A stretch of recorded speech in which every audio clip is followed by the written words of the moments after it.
नमः सिद्धेभ्यः।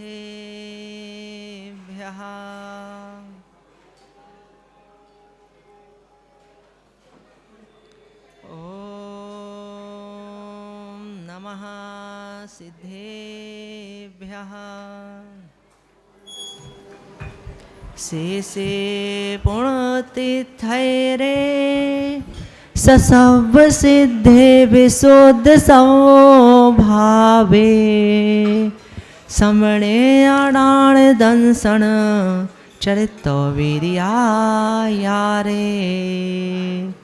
ते ते सवे समगम समगम पत्तेयमेय पातेयम वन्दाम्यवट्टन्ते अर्हन्ते मानुषे खेते नमो अरिहन्ताणं नमो सिद्धाणं नमो आयर्याणं नमो अजायाणं नमो लोये सवसाहुणम्।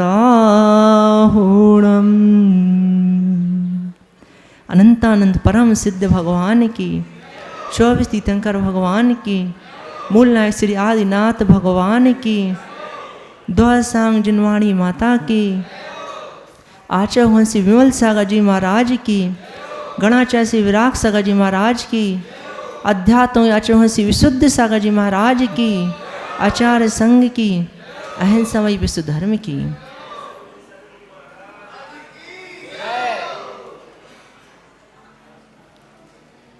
भवबंधुओं, आज उत्तम त्याग की इस पीयूष बेला में हम सभी पुनः एकत्रित हुए हैं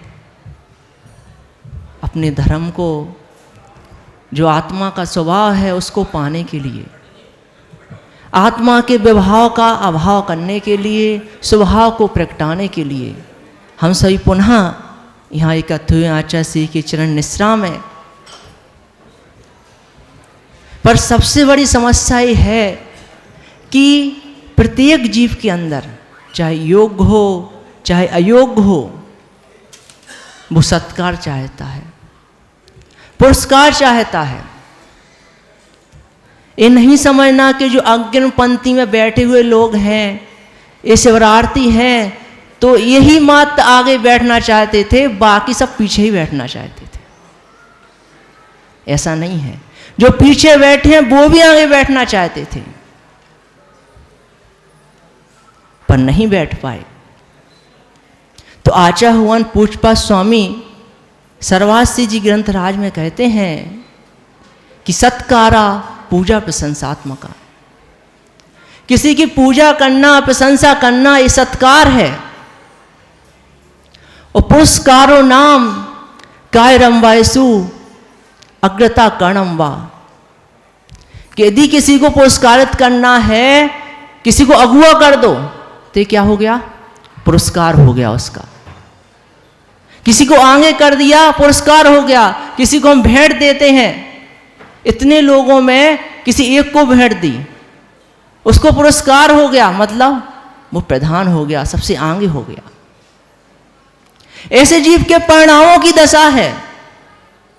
हम सामायिक कर रहे हैं, प्रतीकरण कर रहे हैं, स्वयं बैठे हैं, प्रवचन सुन रहे हैं। प्रवचन हमारा प्रधान था, हमारी धार्मिक क्रिया, हमारा धर्म अनुष्ठान प्रधान था। उसी समय हमने क्या किया? जो हमारे अंदर परिणामों की जो धारा चल रही थी, उसमें कोई बीच में अन्य को हमने पुरस्कृत कर दिया। जहाँ हमारे शुभ परिणाम चल रहे थे, वहाँ हमने अशुभ परिणाम को अगुआ कर दिया। और जहाँ पूरा उपयोग हमारा प्रशस्त अध्यवसाय था, और कब अप्रशस्त हो गया हमें पता ही नहीं चला। जहाँ हमारी विशुद्धि बन रही थी, कब हम संकलेशता में प्रवेश कर गए, हमने ध्यान ही नहीं दिया। क्यों? क्योंकि हमारे अंदर सत्कार की आकांक्षा है, पर सत्कार किसका करना है ये हमें नहीं मालूम। पुरस्कार किसका करना है ये नहीं मालूम। किन भावों करना है, क्योंकि जो जिसको इष्ट होता है वह उसकी पूजा प्रशंसा करता है।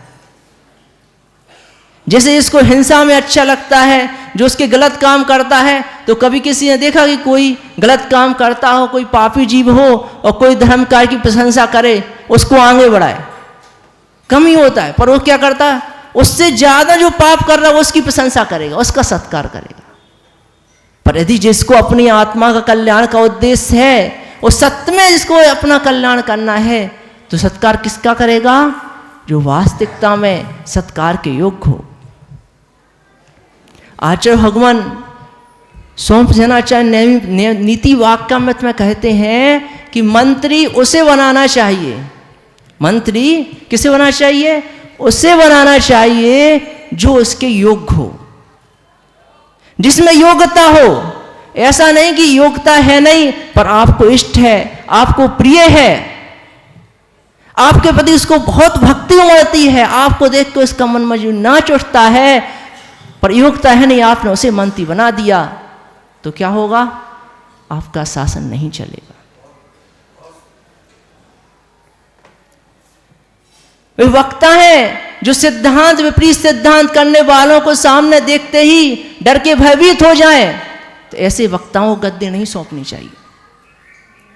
ऐसे लोगों के युद्ध के मैदान नहीं उतारे जो सामने वाले को देख के डर के तलवार फेंक के भाग जाएं।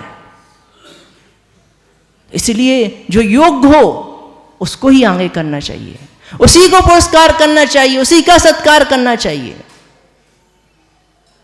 शक्ति क्या है? तो आचार्य भगवान आत्ममीमांसा की टीका में कहते हैं कि कार्य संपादन सामर्थ विशेषा शक्तयो यथा घृत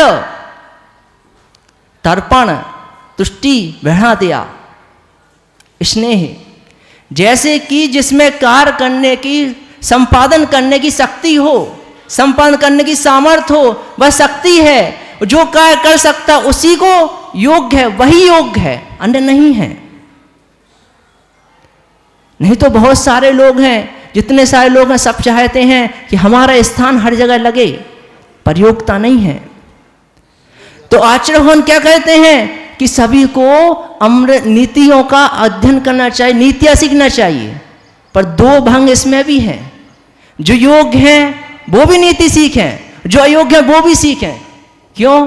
योग्य से सीखें कि योग्यता का प्रयोग करेंगे, अयोग्य इसलिए सीखें कि अपनी अयोग्यता को ध्यान में रख के संकलितता से अपनी रक्षा करें। अपनी सामर्थ्य को समझे कि हमारी योग्यता नहीं है, इसलिए हमारा पुरस्कार नहीं किया जा रहा है, हमारा सत्कार नहीं किया जा रहा है। वस्तु व्यवस्था को समझें और संकलितता से अपने आप की रक्षा करें, तो कार्य हो सकता है। पर योग्यता है नहीं और हर जगह अपने आप को दिखाना चाहते हैं। अब जैसे सभी लोग हर कार्य करते हैं तो बैंड बजाते हैं, बाजे बजाते हैं, उपद्रव करते हैं, हल्ला गुल्ला करते हैं। क्यों करते हैं? इसलिए करते हैं कि सब लोग हमारे ऊपर ध्यान दें।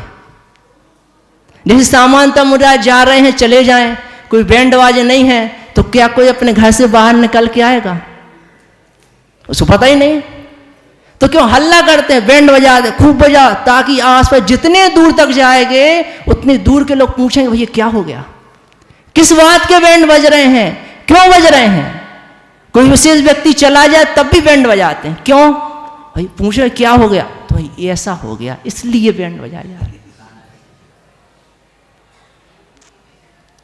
हर चीज में जहां देखो आप प्रत्येक तत्व है, रहस्य है, ऐसी कोई वस्तु नहीं जो रहस्य जिसमें ना हो।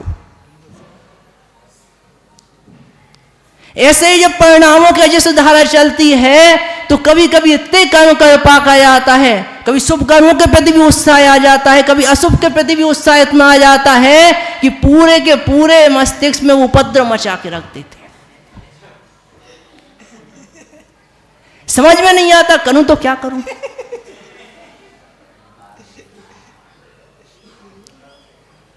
यहां तक कि अति उत्साह में भी सिद्धांत ग्रंथों का वाचन निषेध है। अशुभ में तो है ही, पर यदि शुभ क्रियाओं में भी तुम्हें पर्व के दिनों में जो अच्छे दिन उनमें भी तुम्हें सिद्धांत ग्रंथों का वाचन निषेध है। क्यों निषेध है? तुम इतने उत्साह हो कि तत्व का निर्णय सम्यक नहीं कर पाओगे, इसलिए उस दिनों में भी सिद्धांत ग्रंथों का निषेध है। तो हमें समझने की आवश्यकता है कि हमें सत्कार कहाँ करना है, पुरस्कार किसका करना है, हम योग्य हैं कि नहीं है, कि खाली हमारे अंदर इच्छाओं के बड़े बड़े बबूल के बरगद के सारे वृक्ष उग रहे हैं कि हमें चाहिए चाहिए, हाय हाय में हम मर जाएं, पर हमारे अंदर वो स्थिति है कि नहीं है। इसलिए आचार्य भगवान हम सभी के लिए पहले कुरल का पढ़ाया, अब नीति वाक्यमत का पान करा रहे हैं कि व्यवहार में जो नीति जानता है वही सर्वज्ञ व्यवहार से, लोक व्यवहार में।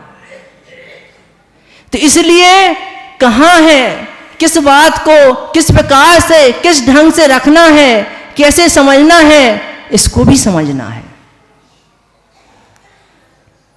पर आचार्य भगवान पूछपा स्वामी क्या कह रहे हैं सदा सिद्धि ग्रंथ में कि कार्य के आरंभ में पूजा प्रशंसा जितनी इच्छाएं हैं, कोई मुनिराज हैं, तपस्वी हैं, मनस्वी हैं, ओजस्वी हैं, तेजवान हैं, चिर दीक्षित हैं, वक्ता हैं, आचार्य उपाध्याय साधु परमेष्टि से कोई भी हो सकते हैं, हर प्रकार की योग्यता संपन्न है, फिर भी कोई उनको अनादर कर दे, फिर भी कोई उनका तिरस्कार कर दे, कोई नमस्कार ना करे, उनका सत्कार कोई पूजा प्रशंसा ना करे। जैसे हम भी प्रवचन कर रहे हैं, कर रहे कि नहीं, चाहे प्रवचन अच्छे हो चाहे खराब हो, फिर भी ऐसा लगेगा भैया कोई प्रशंसा तो कर ही दे। क्यों लगेगा? कोई भी काम करो तो लगता है भैया कुछ तो मिलना चाहिए। नहीं, सत्य बात है, हर कार है, कुछ भी करो तो लगता है कोई एक आध बार तो कर दे, कोई भली झूठी कर दे। तो ये सब आत्मा के अंदर ये सब परिणाम जागृत होते रहते हैं, औदिक भाव हैं, औदिक भाव चलते रहते हैं। अब उन औदिक भावों से कैसे रक्षा करनी है, तो इसके लिए विवेक ज्ञान की आवश्यकता है, वस्तु के वस्तुत्व को समझने की आवश्यकता है, जिसके लिए आचार्य भगवान ने वस्तुत्व महाकाव्य रच दिया। एक एक लाइन वो रहस्य है जिसको कहना बहुत कठिन है। हम तो जब पढ़ते हैं तो ऐसा लगता है पढ़ते जाओ बस ऐसा। हर व्यक्ति को वस्तुत्व महाकाव्य पढ़ना चाहिए, हमें तो ऐसा लगता है।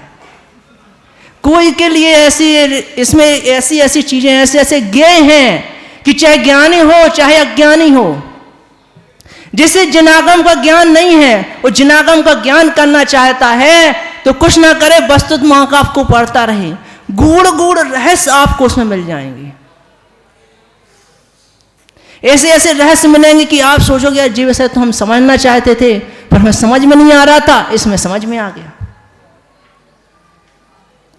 आपने आचार्य श्री की इतनी समय देशना 47 शक्तियां 47 नए इतने आप पढ़ोगे, वो आपको इतनी पढ़ने का समय नहीं है, तो वस्तुतः महाकाव्य की एक कविता ले लो, उसको कम से कम 10 बार पढ़ो तो कुछ ना कुछ तो समझ में आ जाएगा। तो इसलिए हमें क्या करना है, तो अब हमें जब हम सामायिक कर रहे हैं, प्रतिकरण कर रहे हैं, कोई भी क्रिया कर रहे हैं, तो हमें उन भावों का सत्कार करना है जो भाव हमारे प्रतिकरण में, हमारी सामायिक में, हमारी साधना में, हमारे आत्म कल्याण में सहकारी हों, हमें मोक्ष मार्ग में आगे बढ़ाएं, हमें अशुभ से बचाएं, हमारी रक्षा करें। हमें याद आ गया, सामायिक कर रहे थे, भगवान की पूजा कर रहे थे और किसी मित्र का ध्यान आ गया, भगवान गौण हो गए और हमने किसको अगुवा कर दिया? उस मित्र को अगुवा कर दिया। तो जो हमारी विशुद्धि बनती जा रही थी वो हमारी विशुद्धि का स्तर गिर गया, और जो हम भगवान बनने के लिए अपने परिणामों को उलसित करने के लिए जा रहे थे वो परिणाम भी हमारे क्या हो गए? नीचे गिर गए। और कभी आज तो सब लोग मोबाइल रख के चलते हैं 24 घंटे, मोबाइल रख के चलते हैं, कहीं कोई काम आ गया तो ऐसा नहीं कोई काम बिगड़ जाए। जबकि उसको ये मालूम नहीं है कि भक्ति जन वराणाम क्रियदि पुप संचयम कम्मम आर्य पसायण विद्यामंता से झंती, कि तुम्हारे लाखों के अरबों खरबों काम भी हो पर भगवान जिनेन्द्र की भक्ति से पूर्व संचित कर्म नष्ट हो जाते हैं, पाप नष्ट हो जाते हैं, तो पुण्य के उदय आने से सारे काम सुताही बन जाते हैं। इसलिए इतने मत घबराओ। बस इन्हीं भावनाओं के साथ बोले आचार्य श्री विश्व सागर जी महाराज की जय। हम और आप सुन रहे थे श्रवण मुनि श्री संजय सागर जी महाराज को। वास्तव में बहुत अद्भुत बात, बहुत कम शब्दों में बहुत सारी सारगर्भ बात कही पूज्य गुरुदेव ने। उनके चरणों में नमोस्तु निवेदित करता हूँ। और मैं आपको बता दूं, आचार्य श्री का प्रवचन एवं यहाँ आयोजित संपूर्ण कार्यक्रम विशुद्ध देशना यूट्यूब चैनल पर प्रसारण किया जा रहा है, जिसे आप मोबाइल के माध्यम से देख सकते हैं। और जो मेरी आवाज़ को लाइव देश दुनिया के लोग सुन रहे हैं, उनसे भी कहना चाहूँगा इस चैनल को अधिक से अधिक सब्सक्राइब करें, लाइक करें, शेयर करें, ताकि लोगों तक अधिक से अधिक लोगों तक यह मां जनवाणी की आवाज़ पहुंच सके। इसी भावना के साथ गुरुदेव के चरणों में मैं एक निवेदन करना चाहूँगा। गुरुदेव, आज हमारी पूजन के दौरान कुछ प्रसंग ऐसा निकला और उस प्रसंग को मैंने समझाया, जिससे लगभग इसमें बैठे हुए 90% लोगों के भाव बने और उन्होंने जिन सहस्त्रनाम व्रत अंगीकार किया है। तो आप लोग को खड़ा नहीं करेंगे, व्यवस्था बिगड़ेगी। आप अपने स्थान पर बैठ के ही बादाम या सुपारी अपने हाथ में ले लो। बादाम सुपारी है? नहीं है, कुछ भी नहीं है। हाथ जोड़ लो, खड़े मत हो, बैठे बैठे कर लो। आप लोग हाथ जोड़ लो, जिन्होंने जिन सहस्त्रनाम विधान लिए। सब लोग जल्दी से, महिला पुरुष जल्दी हाथ जोड़ो बेटा, हाथ जोड़ो जल्दी, हाथ जोड़ो, हाथ जोड़ लो। और गुरुदेव के चरणों में कहेंगे, हे गुरुदेव आपके मंगल आशीर्वाद से, आप वहीं रुको, वहीं, आपके मंगल आशीर्वाद से हे गुरुदेव हमने जिन शास्त्र विधान व्रत अंगीकार किए हैं, हे गुरुदेव आपके मंगल आशीर्वाद से वह बहुत शांतिपूर्वक पूर्ण हो, ऐसी मंगल कामना के साथ नमोस्तु।